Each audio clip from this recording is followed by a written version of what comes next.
More than 20 former students from the Antonio Provolo Institute in the western province of Mendoza have already found the courage to speak out.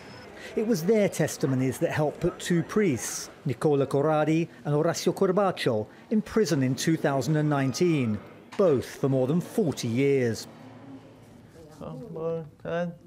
Now they'll again have to bring up those painful memories, as 9 more accused are put on trial. The charges against them, including sexual abuse and corruption of minors. Through much of their lives, they couldn't communicate because they didn't have sign language. The school prohibited it, so they couldn't describe what had happened to them. Then, no one believed them. Not until a sign language teacher reported it in 2016. The accused this time include 2 nuns, 4 former directors of the institute, a psychologist and a cook, all who deny the charges against them. Lawyers for the victims say they have strong evidence and are confident they'll get convictions. They tell you what no mother or father wants to know, that your child has been abused for a long time. The Argentine Pope Francis has called child abusers ravenous wolves who must prepare for divine justice. But victims and those battling on their behalf say their case is part of a wider problem in Argentina and around the world, that the church authorities won't face what they're accused of. The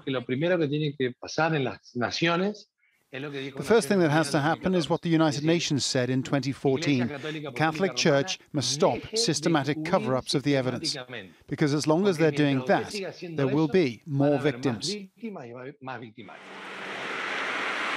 The Provolo Institute has since been closed, but many questions about what went on behind those gates still remain.